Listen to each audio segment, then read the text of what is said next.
Alright, Pops. How you doing? How you doing? I got the first layers of sinew put on your cedar bow. I put a couple extra layers on the three brothers there. The backside, hopefully that'll help secure those. But basically it's hide glue made from animal hide. The Indians would actually use fish bladders. Isn't that crazy? Dried out fish bladders, they'd boil them for like 3 days and it'd make a perfect glue. Just like sending the horse to the glue factory. Anyway, got that done, but I wanted to back up and show you a couple things. When I first started making bows, here, this is that sinew. This is what it ends up being. It's like nature's fiberglass. It's tendons, animal tendons. This is elk tendon, elk leg tendon. This is what it looks like.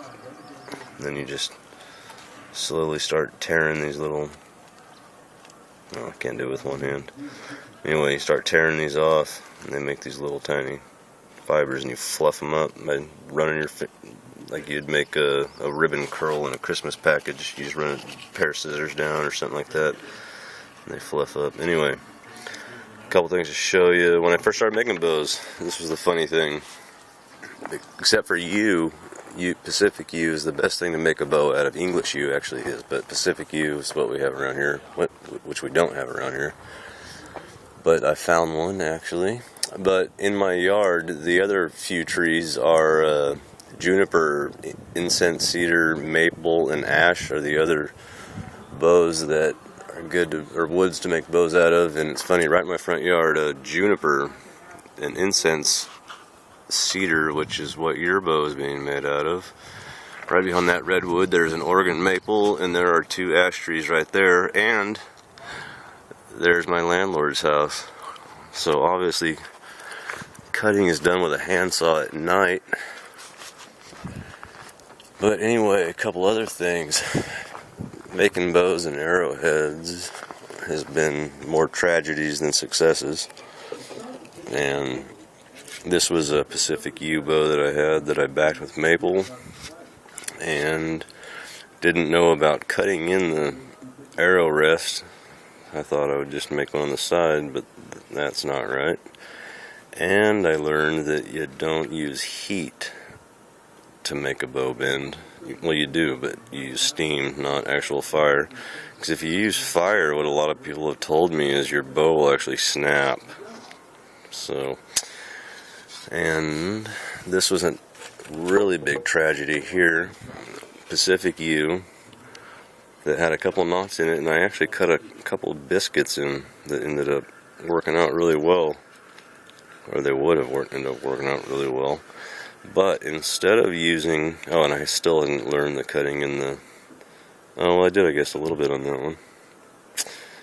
But what I didn't, you can't make it stop anywhere. The piece of wood has to go through all the way, otherwise there's going to be tension in one spot. And where's that spot? Approximately right where the backing broke. Awesome. This was like $100 piece of wood right here. I'm totally bummed on that. But here is my first bow, which I made entirely by fire out of oak. And you know what? For a first bow, it ended up coming out pretty darn nice. It actually shot an arrow almost once, but not quite. It snapped right off the bat. And I put the backing on the wrong side. I thought the belly was supposed to be flat, but the back is supposed to be flat. And I put the backing on the belly side because I hadn't learned a gosh darn thing yet. But that's funny, I'm keeping that one, that's awesome. Someday when I'm famous for making bows, that'll be in the museum. But anyway,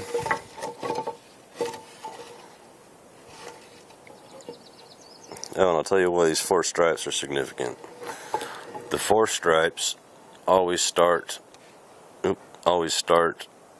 from 28 inches from center, and there's always 4 of them.